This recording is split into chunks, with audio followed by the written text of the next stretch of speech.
Good day mga pre. Ito naman tayo. Babangon naman tayo. At saka maliligo kahit sobrang pagod. Tapos hinanda ko ng sasakyan ko. Mumotor na tayo kasi yan ang kaya eh. Start engine mga pre muna. At mag-ayos tayo. Tsaka magpa-pray para safety tayo sa daan. Yan o. Sasakay na ako. Time check 3:30 AM. Dilim no. Yan dito sa Kawayan. It's more fun in the Kawayan. Sobrang dilim. Patakbo na tayo ng motor guys para makarating tayo sa highway. Dito na tayo sa highway guys. Kita nyo ulit.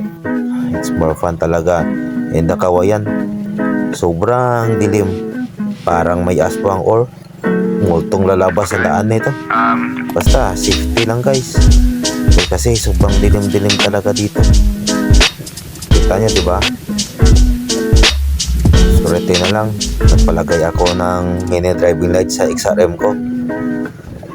Kaya nakikita ko lahat sa daan. Kita nyo?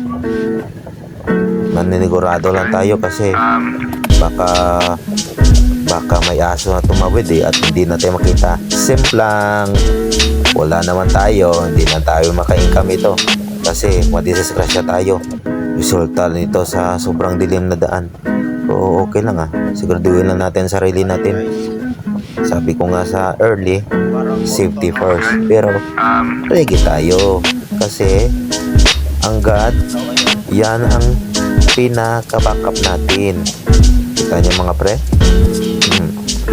Yan andito. Yan ang basta panggabi ako, yan ang makikita ko. Sobrang dilim. So, go pa rin tayo para sa future natin. Dito na ko pala sa Kawayan guys. Sa Kawayan Bridge. Okay naman dito. Makikita naman natin ang daan tapos dadaan muna ako ng 7-Eleven mga pre para bumili ng kape. Saan ka pa bubabangon? Ito Nipso, ayan, hindi ko yan, gusto ko ito na lang pas na Saan ka pa bubabangon? Ito lang yung kaya mas mahal ka yung Starbucks. Dito lang tayo, tag 3 peso, goods na.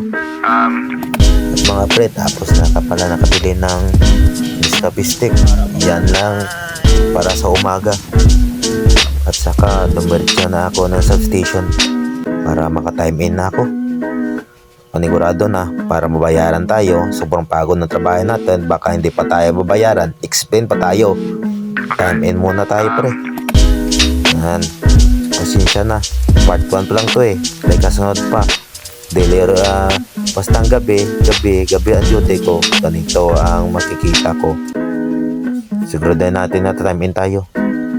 Sigurado na to. Kita nyo. Time check 4:13. Pero alas 5 pa yan ang trabaho ko. Sigurado na yan. Ta-time in na tayo. Thank you sa pag-view mga pre. Bye-bye. Part 2 pa na yan. May part 2 pa na yan. Basta malipat ka mo.